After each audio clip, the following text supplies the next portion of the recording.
just want to start out with a quote from one of my favorite Latin American writers, Eduardo Galeano, who wrote a book called Upside Down. And in the book he says that if Alice in Wonderland were born today, she wouldn't have to step inside a mirror to see the upside down world. All she'd have to do is look out the window.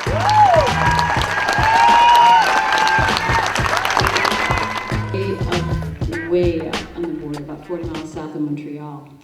And I was one of 5 children in a French-Canadian family, and I was considered the problem child. And I don't know if do we have any other problem children?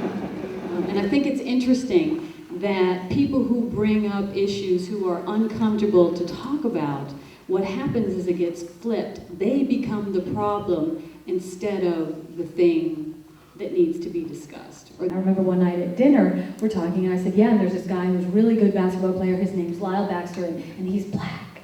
And I whispered the word black when I said it. And even then it struck me odd, and I was thinking, why did I just do that? I mean, does Lyle not know he's black? You know, is it a secret? Is everybody trying to sort of keep this great secret? Was it rude? Why was it rude to mention that Lyle was black? So not until years later did I really start to think about that whole notion of how we tend to whisper around when it comes to issues of race. So when I refer to racism, white supremacy, I'm not talking about the Klan, I'm talking about the system. When I describe myself as white, I should say that I'm classified as white, to keep that in the forefront of my mind, that I am classified as white. This is part of a system. For people of color, it's always been about survival. There are many ways in which we will never know, those of us who are classified as white will never know on a daily basis what many people of color have to deal with just to survive. The story that got me the most was the young girl who in history class, when they were discussing the relationship, as they called it, between Thomas Jefferson and Sally Hemings.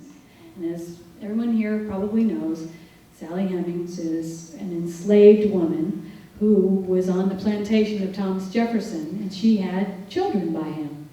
And it is characterized often in textbooks and when people talk about it as a relationship. And this young woman, who is very, very intelligent and also very, she got upset about this, and she said, now wait a minute, we're talking about this like they were dating. We're talking about this as if he brought a bottle of wine, some flowers, took her out to dinner, and then, they fell in love. And that's not what happened. How many times have you heard somebody say, something comes up in the press, and they go, oh my God, they're playing the race card again. Okay. I mean, how can we even say they're playing the race card? We played the race card for 400 years. See, when it comes to race, white people, we need to fix ourselves.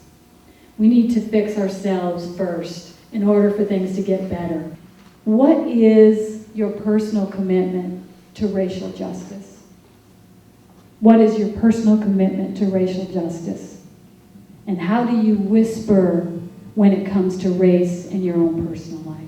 Thank you very much.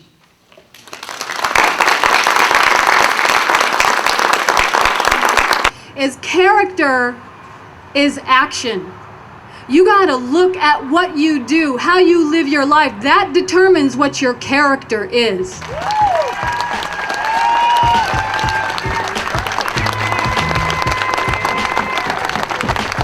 what I'm gonna ask from everybody today is that when you go in